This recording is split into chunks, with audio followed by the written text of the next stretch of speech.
Well, for more, we can speak now to Samah Hadid, the head of advocacy at the Norwegian Refugee Council, who joins us from Amman, Jordan. Thank you so much for taking the time to speak to France 24 today. We heard in that report concerns about distributing this aid safely. Do you share those concerns, and can you describe what the challenges are going to be to do that?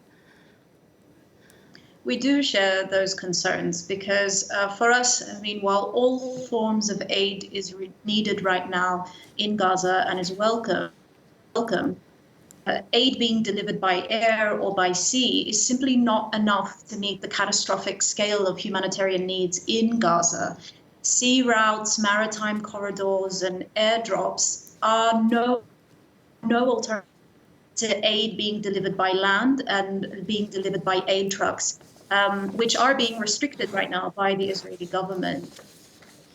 The aid delivery by sea and by land should actually, or rather by air, should be seen as complementary to land transportation, not as a substitute, because these methods can't replace the volumes that aid trucks by land can deliver, and they can't replace the sort of safe, orderly distribution of aid that aid trucks can also provide to the population, which is supported by aid workers on the ground across Gaza. So our call is for all types of aid access to be pursued right now, and for Israel to lift the restrictions on aid crossings by land that are currently in place.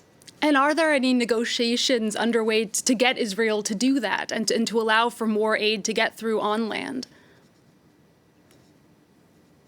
Well, we've been pleading with the Israeli authorities, but also allies of the Israeli government, to put pressure on the Israeli government to lift the restrictions on land crossings that currently exist. It's appalling at the moment that the civilian population in Gaza is left to starve. And there are growing reports now of people dying from starvation and dehydration.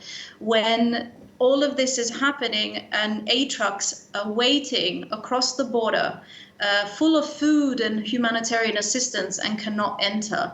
So we really are urging the Israeli government, as the occupying power, to fulfill its obligations to allow aid into Gaza, to allow humanitarian assistance for the civilian population to survive.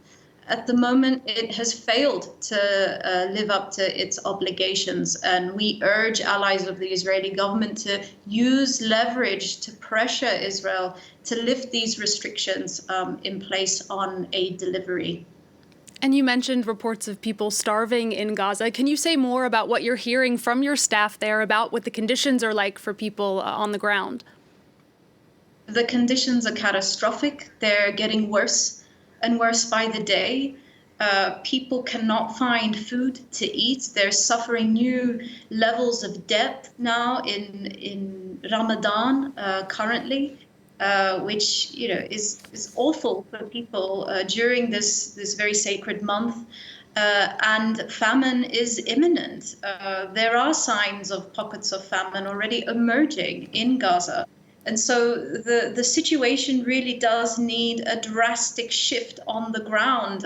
We need to see more aid and these restrictions to be urgently lifted.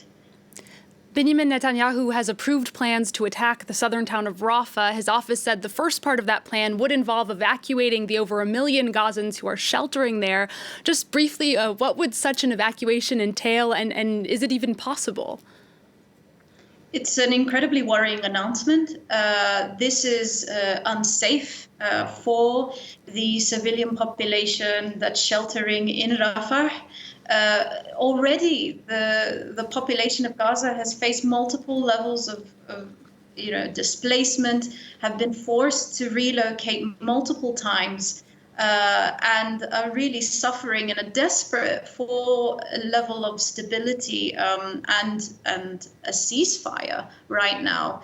We've seen how Israel in the past has designated so-called safe zones for displaced Palestinians and then continued to bomb those zones and those areas. So it's a worrying announcement, and it's unrealistic to move this size of the population to yet another area that could face more bombing and instability. And that's why we're calling for an urgent and lasting ceasefire right now, because the civilian population are just desperate to get their lives back.